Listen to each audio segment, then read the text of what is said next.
Баршаңызға қайырлы күн достар, каналыма қош келдіңіздер. Бүгін сіздерге осындай банкада капустаны тұздайтынды көрсететін боламын. Маңызды сәттерді жіберіп алмас үшін видеоны соңына дейін қараңыздар.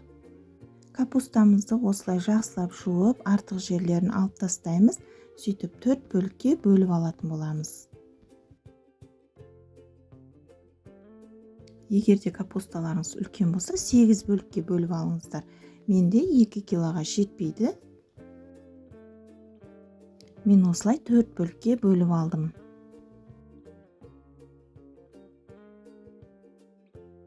Енді біздер тұзды судың дайындайтын боламыз. Салқын суға 1 литр суға 2 ас қасық толтырып саласыздар.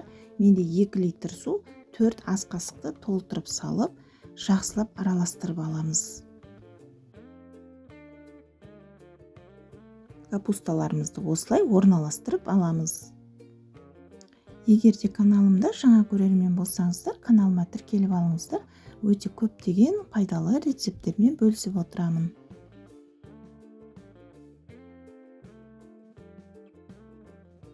Капустамызды орналастырып болған соң үстіне тарелка жауып, оның үстіне ауыр зат қойып, бір түнге қалдырыңыздар. Неге мен бір күннен кейін осылай капустамызды ашатын боламын. Капустамыз бір шама басылып, тұзы сіңіп, әдемі болып шықты. Осы тұзды судан алып, салқын суда 1-2 рет жуып алыңыздар.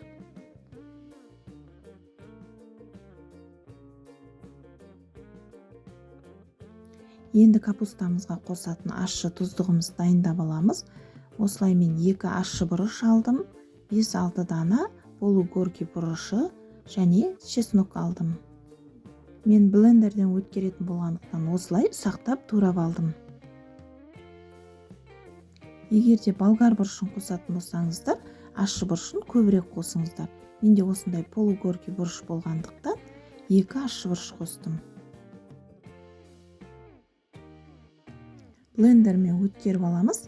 Мясорубкамен өткерсеңіз де болады.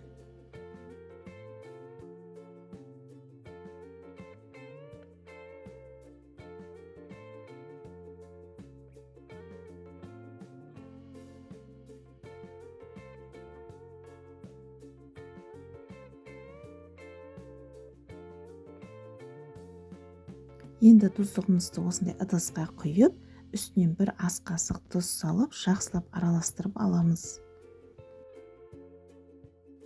Тұздығыңыз егер көп болған жағдайда, тұзын көбірек салып, холодильникте сақтауға болады. Мен осылай өз мөлшерін ғана алдым.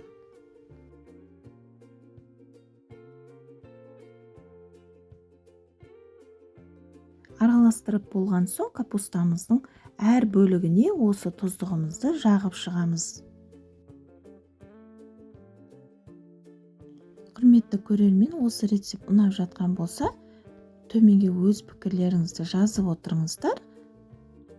Осындай қазақ тілді арнаның алға қарай дамуына өз үлестеріңізді қосып, каналыма тіркеліп, осы видеоға лайк басуды ұмытпаңыздар.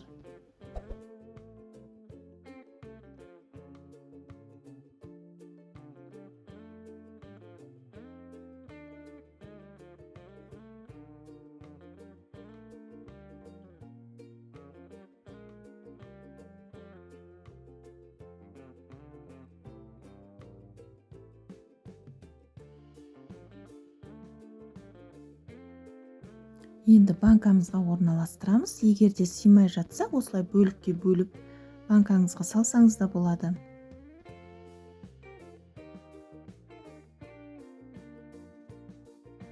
Банкамызға барлығын орналастырып болған соң, қалған тұздығымыздың үстіне су құйып, жақсылап араластырып, осы банканың ішіне құямыз.